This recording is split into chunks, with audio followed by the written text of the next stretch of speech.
अस्सलाम वालेकुम गाइस, कैसे हैं आप सब। आज मैं आपके साथ CS 304 के क्विज़ का सलूशन शेयर करूंगी। तो अब हम क्विज़ पे जाते हैं।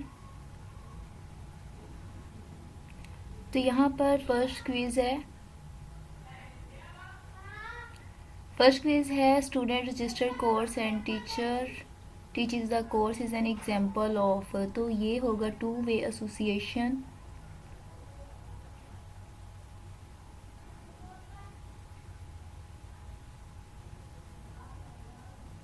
तो नेक्स्ट है a good model is dash related to a real life problem. तो क्लोजली इसका आंसर होगा।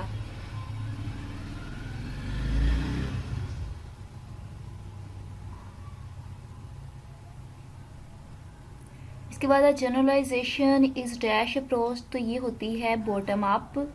तो ये इसका आंसर है।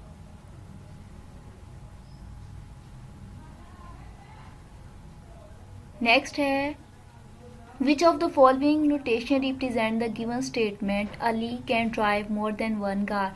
तो ये वन स्टेरिक जो ये है, ये वाला इसका आंसर है, क्योंकि अली एक है और वो ज़्यादा गाड़ी को ड्राइव कर रहा है।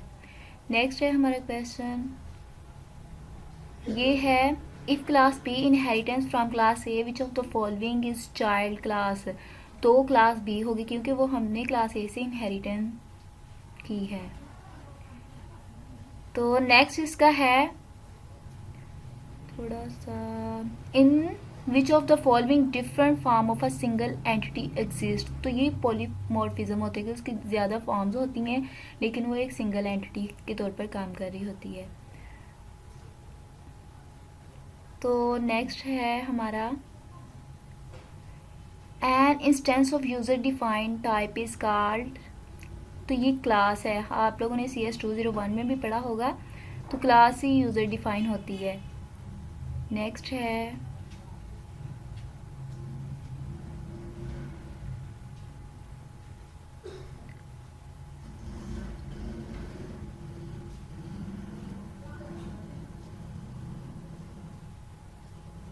तो an instance of user defined type is called class है, वेरिएबल नहीं है। और नेक्स्ट क्वेश्चन है कंपोजिशन इज डैश रिलेशनशिप। तो हैज़ है इसमें। Please guys like and subscribe my channel for latest video. Okay, अल्लाह हाफिज़।